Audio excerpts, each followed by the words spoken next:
ಇಷ್ಟೊತ್ತಿಗೆ ಗಾಯ ಮಾಡಬೇಕಾಗಿತ್ತಲ್ಲ, ಏನಾಗ್ತಾ ಇದೆ? ಇನ್ನೂ ಎಚ್ಚರಿಕೆ ಬಂದಿಲ್ಲ. ಏನಾಯ್ತು? ಯಾಕೆ ಡ್ರೈವರ್ಗೆ ಎಚ್ಚರ ಆಗ್ತಿಲ್ಲ? ಯಾಕೆ ಹುಷಾರಾಗಿಲ್ಲ ಅವನು?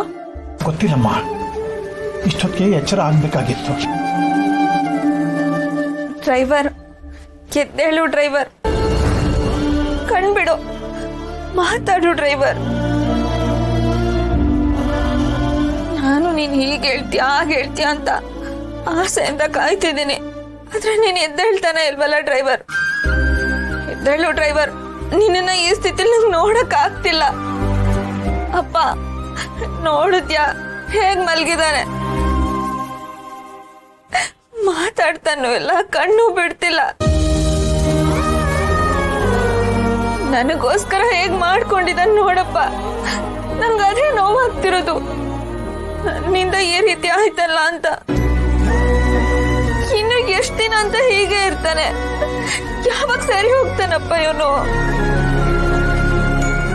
ಪಾಪ ಡ್ರೈವರು ತುಂಬಾ ಒಳ್ಳೆಯವನು.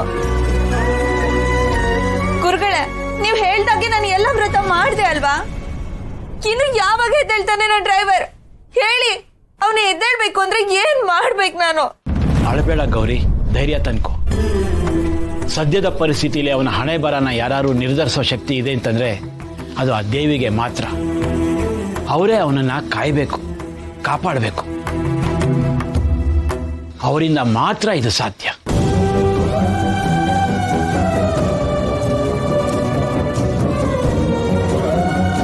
ಮಗಳೇ ಮಗಳೇ ಮಗಳೇ ನಿಂತ್ಕೋ ಮಗಳೇ.